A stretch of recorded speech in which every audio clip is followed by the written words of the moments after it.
The final presidential debate is in the books, so will it change any votes? COVID cases soaring. Could we see 100,000 daily cases by election day? And love hate 8 to end the week. Here's what you need to know.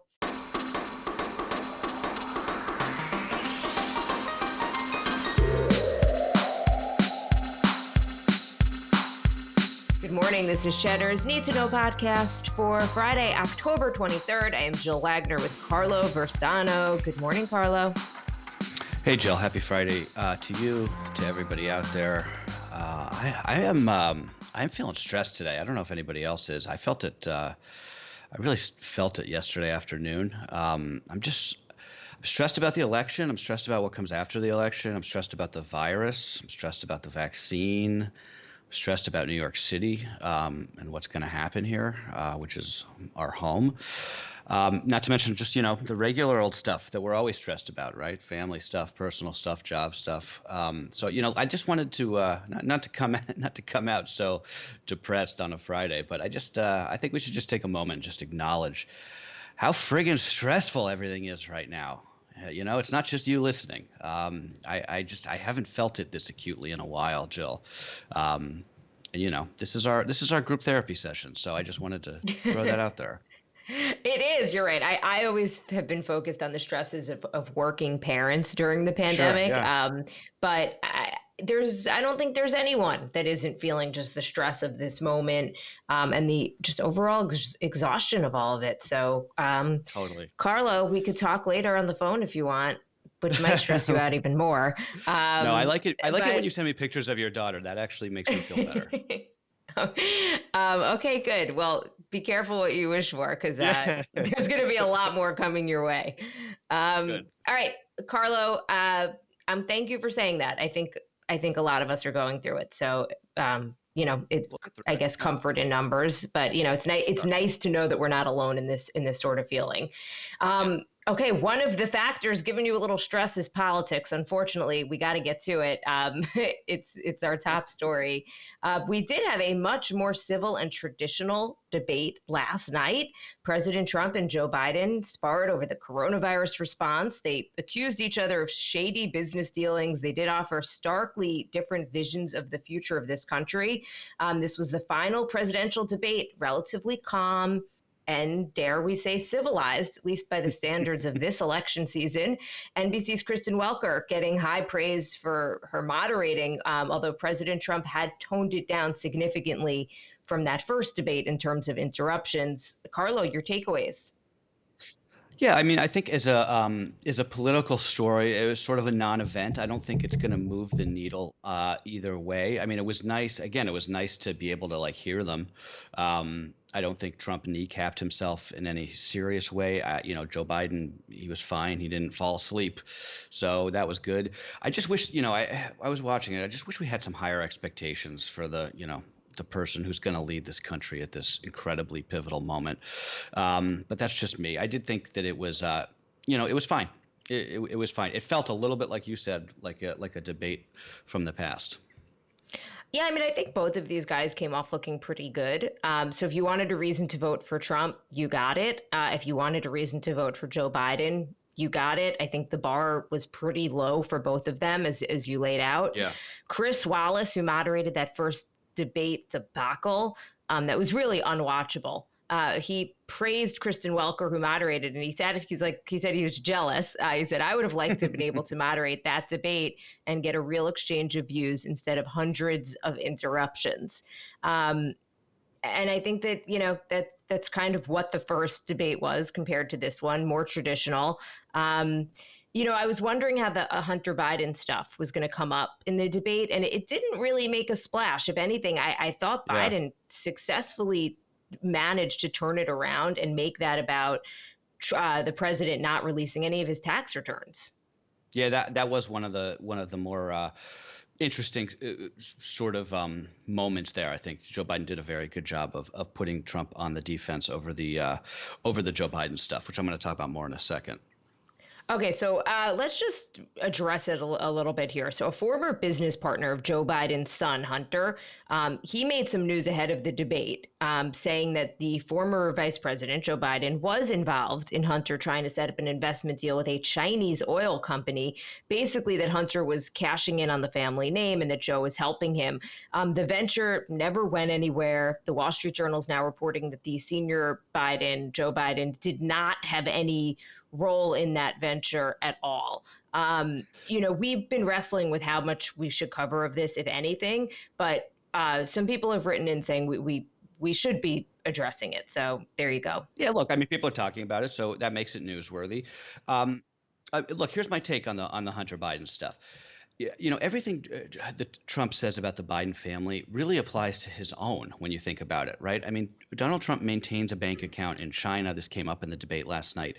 That bank account saw $17.5 million in revenue in 2017 when he was elected president. $15 million of that was withdrawn. We know we didn't know where we don't know where it went. We don't know who that bank in China is.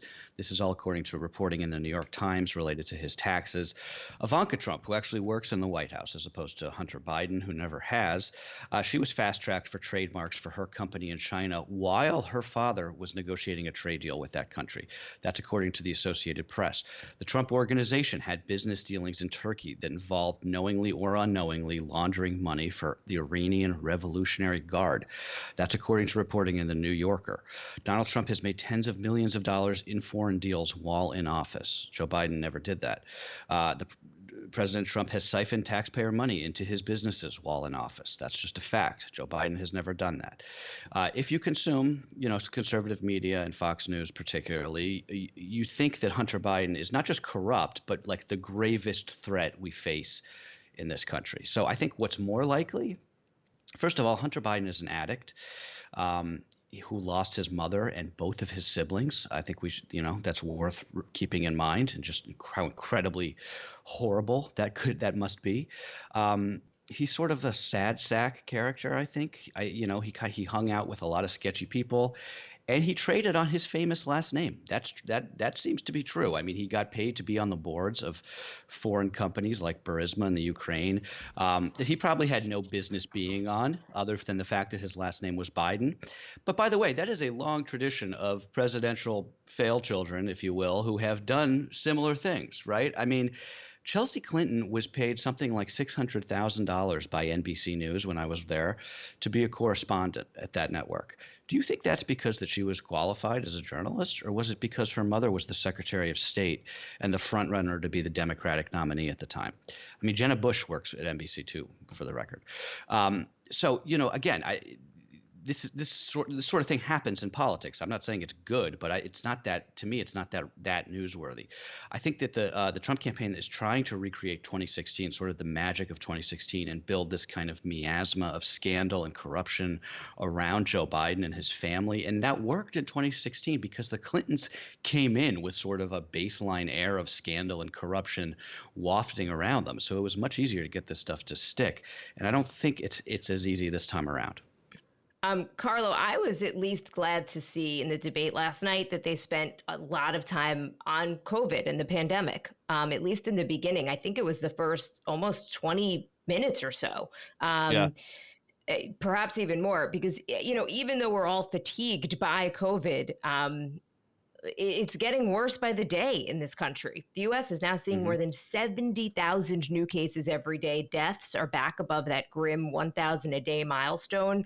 The virus is surging in the upper Midwest, rural areas across this country showing signs. It's showing signs of roaring back in the Sun Belt. Hospitalizations are climbing again. 41,000 people in the U.S. currently in the hospital with coronavirus. Beds are filling up in areas where there may only be one hospital for 100 miles. Wyoming, one of the last states to break the 10,000 case threshold. Meanwhile, Chicago, the third biggest city in the U.S., instituting a 10 p.m. curfew for non-essential businesses as of tonight.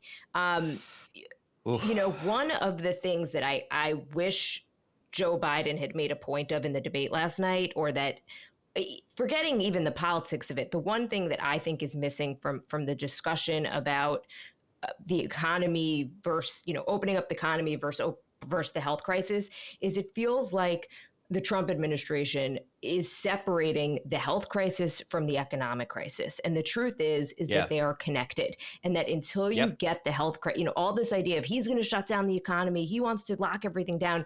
It's it's a faulty argument. The bottom line Yeah. is until you get the health crisis under control, you can't get the economy back under control because you can open up things all you want, but if people don't feel comfortable going, it doesn't matter.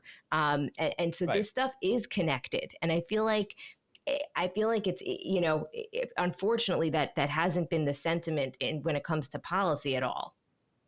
I think you're dead on, Jill, and I'm glad you said that because I remember sort of making a mental note about sort of having that similar thought and sort of yelling at Biden on the TV, like, dude, this, like, why are you even arguing this idea that, like, oh, you're gonna lock, like he's telling, Trump is saying you're gonna lock down the country, like no one is saying that, right? That's not happening, but.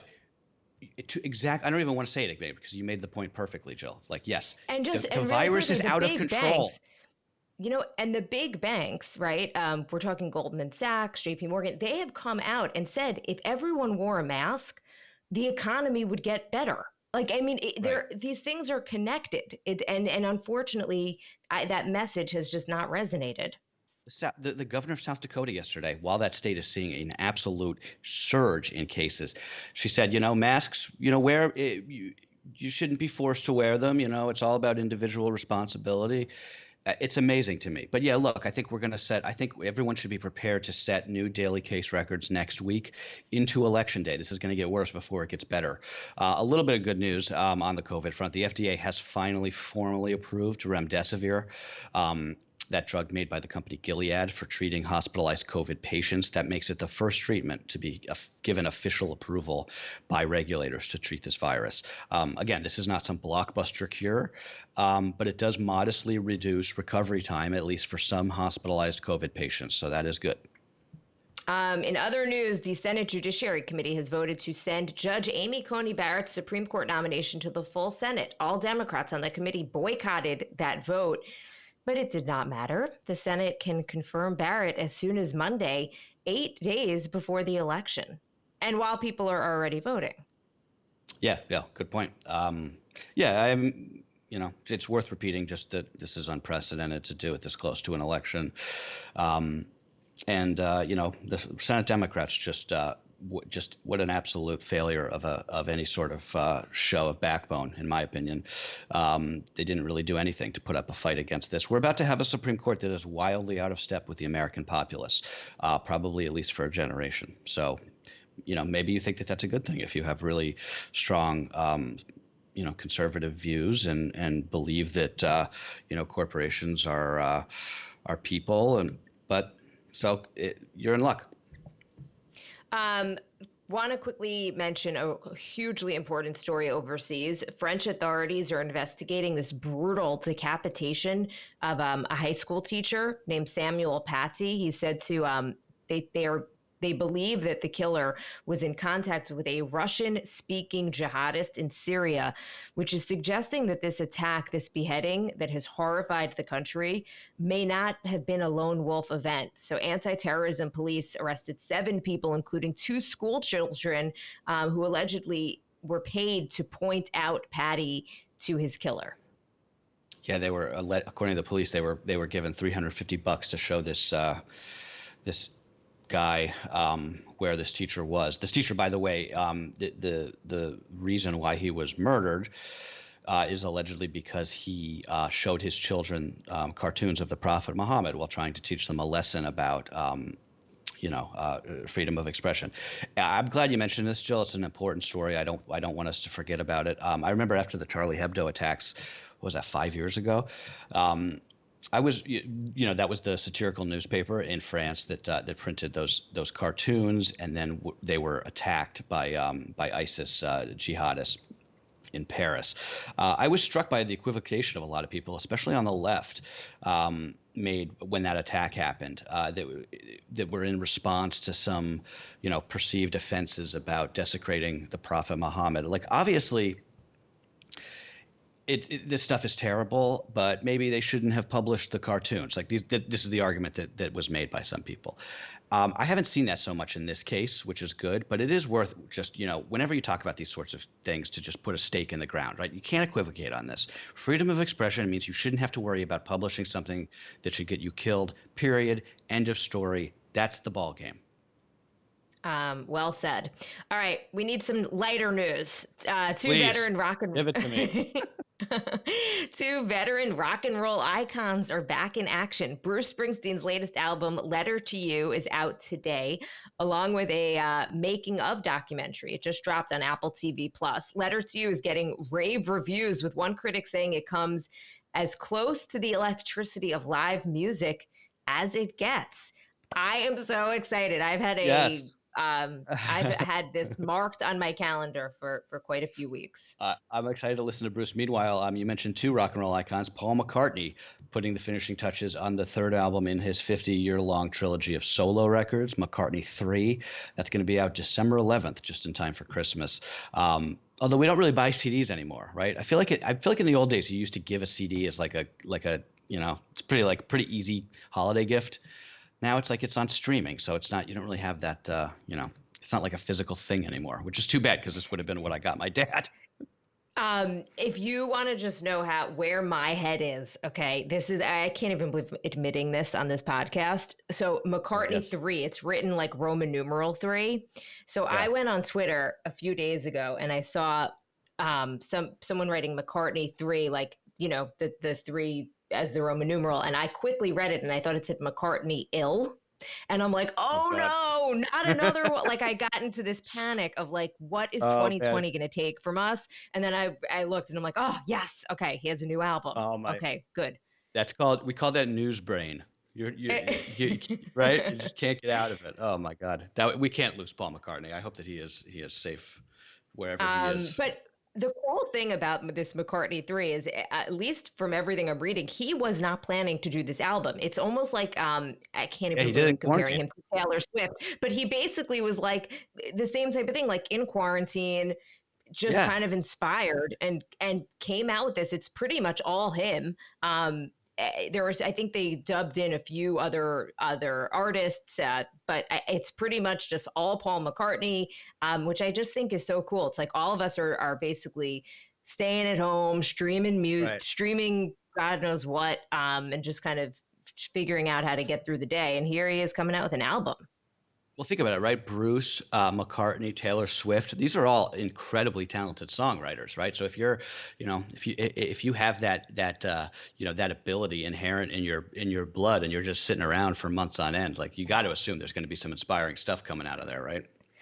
Hopefully it's not, both of these albums are not too depressing, right? Because that's kind of what would come out of me in the last few months. Totally. Okay, so we also did not forget about our predictions that we made on Monday, but we've decided that we're going to check in on those on Monday after the weekend, partly because we want to give it the weekend so they can maybe come true, because Carlo, I don't think either have. So this is the perfect example of us changing the rules in the middle of the game. Yes, to our benefit. But in the meantime, let's do a little Love Hate 8. I'm going to start this week. One thing that we love, these first few weeks of fall, the leaves are brilliant and the air is crisp. And of course, this is, we're in the final countdown before it gets cold, dark, and gray. I go for walks every afternoon, and I'm just like, I'm so like in awe, right? It's just, I feel like I'm in like I don't know where. I feel like I'm in a postcard sometimes, with just how beautiful it is right now. You got to remember those moments and file them away for the next couple months, because it's going to be, I think it's going to be kind of depressed. This is going to be a tough winter, I think, for a lot of people. Yeah, Jill. I mean, it's going. Yeah. No, there's nothing else to say. I mean, that was just very, very well said. Okay, one thing we hate: street parking in any major city, especially in New York City, which is, of course, where we are. Tickets, dings, and crashes and dirt, forgetting where the car is parked. You have that always simmering anxiety that you're about to get a ticket. I mean, Jill, we got a car in the spring, and I park it on the street. I don't pay for like a garage or anything. You should see this thing. It was a brand new car like 4 months ago. It looks like it's been driving around Baghdad for the last like 6 months. It's filthy. I just got somebody. I don't know what happened. It looks like somebody must crashed into the driver's side door with a bike. It's the bumper. It's just it's the cost of doing business, I guess. So I shouldn't complain. There's nothing worse than parking in the city. Even if you park in a lot, it's like it's a fortune. So you're kind of bitter about how much it costs. And then it's still like a grueling experience where you watch them kind of try to get your car out of a spot that you can't believe it's in, and you hold your breath like as they turn the sharpest corner, and then they're all one way, so like another car comes in as you're trying to leave. It's miserable regardless. It's so bad. And okay, I used to park in the street too when I lived in the city and did the reverse commute many years ago, and it was brutal. The good thing though, Jill, you get so good at parallel parking. I feel like I could get my car into anything right now. I've just become so good at it. I never got good at it. And in fact, I remember one night I was parking and it took me so many turns to try and get my car into a spot that was not that small that people on the street, when I got out, actually started clapping. Yeah. I was like, you know what? I don't even care. Whatever. I'm in. That's actually, we should do that. That should be another hate for another week. That feeling when you're parking and you have like an audience watching, like you're doing it like in front of a restaurant or something, and you have the anxiety. It's like you're performing. Okay, one thing that we ate, just some good old-fashioned oatmeal. Oh no, we did hate. That was hate. Okay, sorry, I'm losing my mind. Yeah, so yeah, it's okay. So one thing we ate, oatmeal. It's delicious. It's easy to customize. I've been eating a lot of oatmeal lately, and it makes me feel like a sort of like a grizzled old prospector, ready to take on the frontier of the day. All right, Joe. Before we go, I do want to plug one thing: the All In Challenge Voting Power Hour. This is a set of live streams with various celebrities and famous DJs that have been going on the last few weeks. It's what you commit to texting your friends and family and making sure they have a plan to vote. A nonpartisan group is doing this work. Selena Gomez is the guest host tomorrow night. So if you don't have plans, check that out. allinchallenge.org/power hour. They're doing very good work to get out the vote. Plans? What is that? All right, everybody. That is what you need to know for Friday, October 23rd. Have a good weekend, guys.